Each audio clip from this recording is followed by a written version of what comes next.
Baik, selamat malam Bapak Ibu semua. Kembali lagi bersama kita di sini pada Fokus Solution Indonesia. Tentu malam hari ini kita telah bersama dengan Bapak Made Swinton, yaitu The Only Chat Practitioner who is Healing Expert. Malam hari ini pun kita telah ataupun akan mengambil sebuah topik yang menarik terkait dengan hipnoterapi dalam memupuk semangat kerja karyawan. Kenapa kita ambil topik ini? Karena berdasarkan pada saat ini, ketika kita sudah memasuki area new normal, Pak Made, ya, ketika di mana khususnya banyak perusahaan-perusahaan yang bergerak di bidang atau sektor pariwisata dan jasa itu telah mulai tumbuh ataupun mulai hidup kembali dengan adanya new normal ini. Nah, dengan adanya hal tersebut, kita ingin membahas terkait dengan hipnoterapi, bagaimana kaitannya dengan memupuk semangat kerja dari karyawan ketika mereka memulai atau kembali beraktivitas secara normal. Nah, yang pertama akan kita tanyakan pada Pak Made terkait dengan hal ini adalah mengenai semangat kerja itu sendiri. Terkait dengan semangat kerja, Pak Made, apa yang dimaksud dengan semangat kerja dari seseorang atau karyawan? Baik, terima kasih Anda. Selamat berjumpa kembali dengan saya Made Swinton. Jadi memang semangat kerja tentunya itu adalah bagaimana kita melakoni pekerjaan-pekerjaan kita dengan penuh kegairahan. Jadi tidak hanya menyangkut masalah motivasi ya, tetapi setiap kita mengambil bidang pekerjaan kita itu penuh semangat, penuh gairah.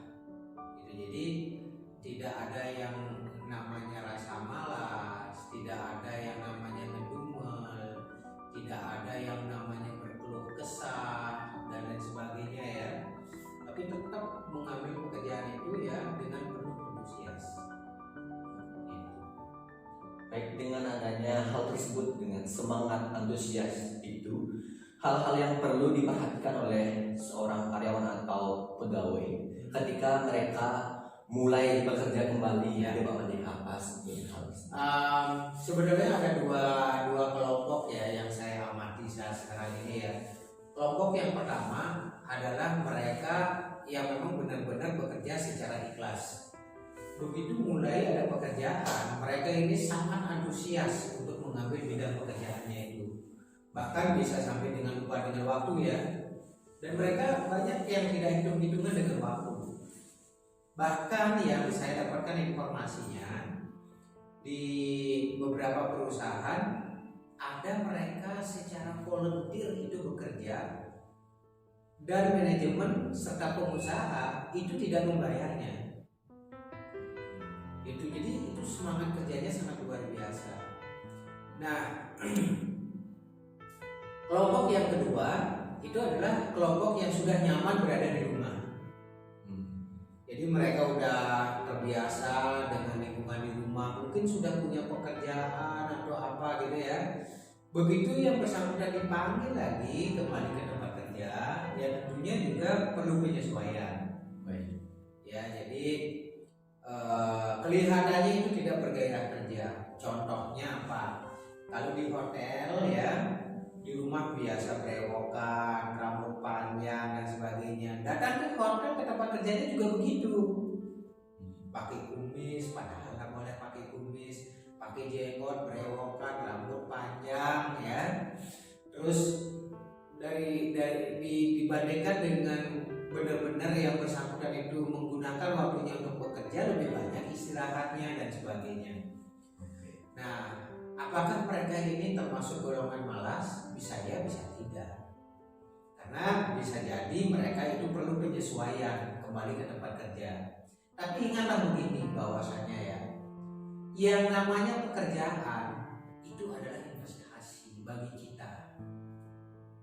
Tidak hanya bagi pemilik usaha, tetapi bagi pekerja, mengambil bidang pekerjaannya adalah merupakan sebuah investasi, yang artinya adalah suatu saat yang bersangkutan pasti memetik hasilnya.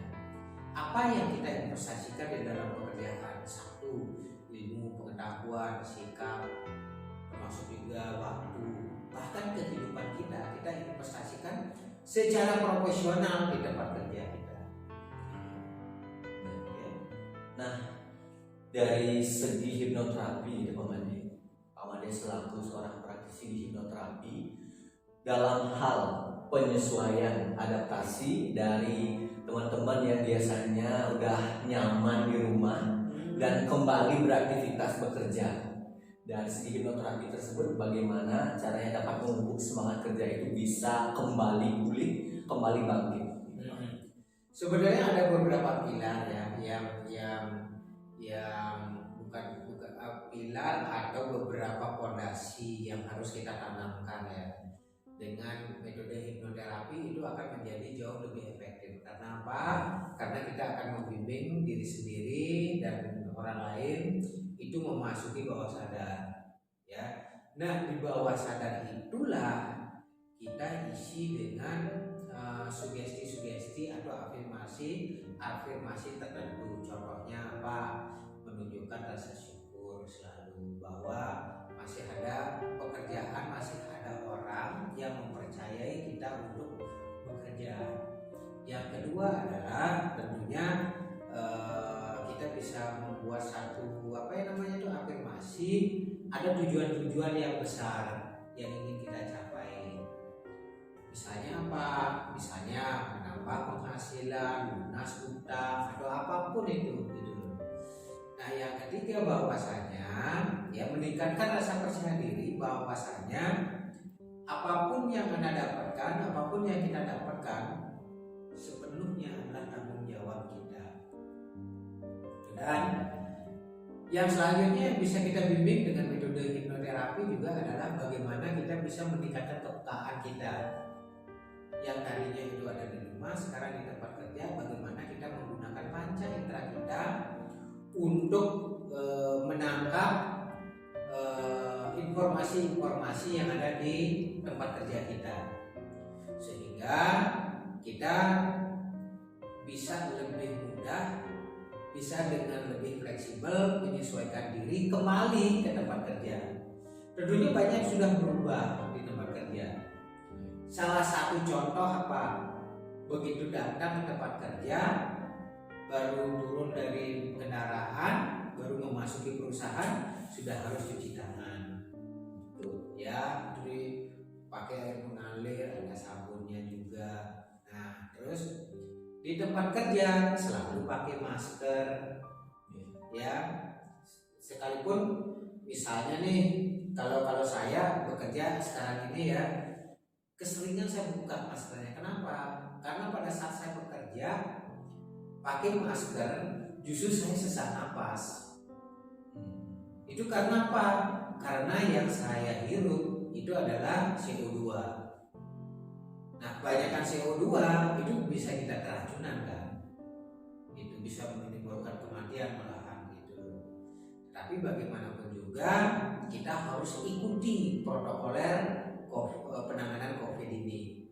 Pakai masker, jaga jarak dengan teman yang sebelumnya makan itu bisa berdepet-depetan, sekarang makan pun itu dipisahkan ya. Seperti itu. Terus apalagi setiap saat kita cuci tangan, setelah itu memakai hand sanitizer. Dan yang lainnya lagi apa? Yang lainnya kalau misalnya Anda bekerja di kantoran, paling tidak setiap 2 jam itu keluar cari udara segar, atau pintu kantor itu dibuka supaya ada udara yang masuk itu. Nah, yang lainnya lagi adalah ya jangan menggosok mata dengan tangan, jangan menggosok hidung, jangan memegang bibir dengan tangan gitu loh. Itu hal-hal yang seperti itu yang terjadi di tempat kerja. Yang sebelumnya dengan teman gitu bisa kita lihat senyumnya, sekarang kita nggak bisa lihat senyumnya dari bibir gitu loh. Kenapa? Karena pakai masker. Tamu-tamu juga pakai masker. Yang sebelumnya bisa kita salaman, sekarang pakai siku begini. Termasuk juga kita harus mengimplementasikan juga cara batuk gitu ya. Kalau dulu kan batuk gitu ya. Kalau sekarang seperti ini batuknya gitu ya. Nah, kepekaan itu yang kita asah ya. mulai lagi di tempat kerja dengan era baru seperti sekarang ini. Nah, yang lainnya apa? Ya kita harus bisa sekarang jauh lebih fleksibel. Ya bayangkanlah, kalau dulu kadang-kadang misalnya kalau di Bali itu kan kebanyakan hotel kan. Mungkin jumlah karyawan itu bisa 500 orang. Ya, karyawan tetap, kontrak, PW dan sebagainya bisa sampai 500-an. Sekarang anak trainee sudah nggak ada, anak PW juga sudah nggak ada gitu loh. Termasuk juga karyawan yang tetap itu juga sudah dikurangi. Dulu 500, mungkin sekarang itu hanya 200. Ya supaya pekerjaan itu bisa diambil secara baik, ya ditentukan dibutuhkan adanya satu fleksibilitas dari setiap karyawan untuk mampu mengambil semua bidang pekerjaan yang ada. Ya, lebih fleksibel, akhirnya mau belajar ilmu baru juga. Iya, jangan sampai misalnya kalau ada dulu itu adalah seorang bekerja misalnya di bagian human resources misalnya. Oh, ini diperlukan untuk membantu melayani tamu untuk makan misalnya. Wah, ini kan saya HRD, bukannya orang yang seperti itu yang dibutuhkan sekarang. Dimanapun itu dibutuhkan, kita datang ke sana. Apakah sebagai tukang kebun ya kita nyiram. Apakah misalnya sebagai PA ya kita ngepel, nyapu dan sebagainya gitu. Jadi itu perubahan-perubahan yang terjadi di tempat kerja seperti sekarang. Nah, caranya Anda bisa dengan diam. Setelah Anda diam, relax, santai, dan katakan bahwa misalnya saya adalah orang yang fleksibel, yang dapat mengambil pekerjaan apapun, yang penting perusahaan itu bisa eksis, misalnya seperti itu, yang tidak menyerang. Oke. Nah, Pak Made, dengan adanya hal seperti sekarang, adanya adaptasi, terus kita harus menyesuaikan diri terhadap pekerjaan-pekerjaan yang sebelumnya tidak kita kerjakan.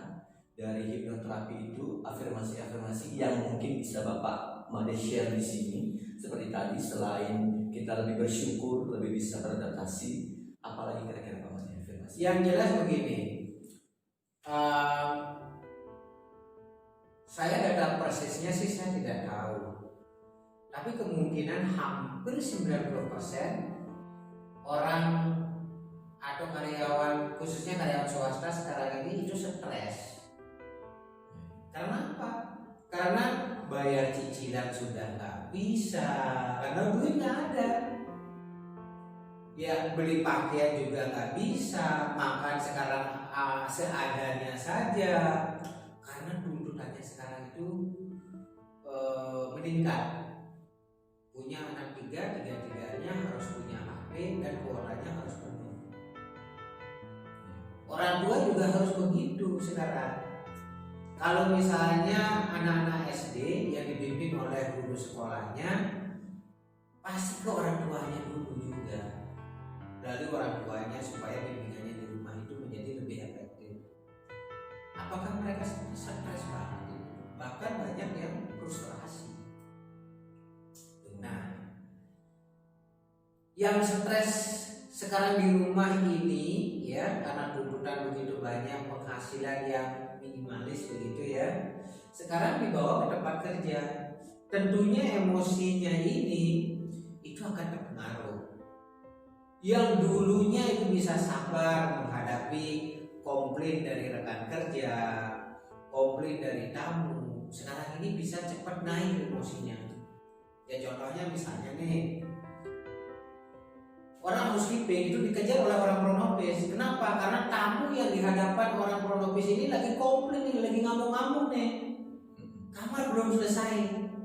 Dihubungilah rekan-rekan kerjanya yang di housekeeping.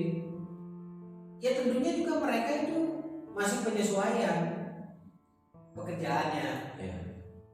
Lelah, stres dan sebagainya, sehingga muncullah kata-kata yang tidak pantas. Akhirnya apa yang terjadi? Terjadilah konflik. Nah, dengan hipnoterapi yang bisa kita bantu juga adalah meriju stresnya ini. Bagaimana seseorang itu bisa mengelola stresnya dengan baik. Itu ya. Termasuk juga bagaimana seseorang ini sekarang bisa meningkatkan kerjasama, rasa kebersamaan, saling membutuhkan dan lain sebagainya. Nah itu yang bisa kita tanamkan kepada mereka. Termasuk juga kesehatan. Ini hampir sudah 8 bulan mereka beristirahat di rumah, ya. Sekarang harus balik lagi ke tempat kerja. Ya tentunya juga speed mereka akan berkurang, tentunya keterampilan mereka juga akan terganggu dan sebagainya. Sehingga dengan demikian juga pada akhirnya ya rasa kebugarannya juga menurun. Ya dengan hipnoterapi ini bisa kita bantu supaya kebugaran dari setiap karyawan ini tetap fit. Gitu. Oke. Baik, Bapak Ibu sekalian teman-teman semua, itu tadi penjelasan dari Pak Made terkait dengan bagaimana memupuk semangat kerja melalui hipnoterapi. Jika Bapak Ibu ingin untuk mendapatkan terapi dari Pak Made langsung, bisa langsung datang ke Sanggulan atau menghubungi dengan hubung kita di 081 327 147 dan 747. Pak Made, sebelum kita tutup malam hari ini ada statement terakhir yang ingin disampaikan kepada teman-teman di sini. Ya, jadi untuk para manajer dan teman-teman para pekerja yang saya banggakan ya, memang tidak mudah untuk memulai lagi mulai bekerja. Tapi kalau Anda membutuhkan bantuan dari Fokus Solution Indonesia, kami siap untuk membantu untuk karyawan-karyawannya supaya benar-benar siap dengan penuh semangat kembali lagi ke tempat kerja. Oke.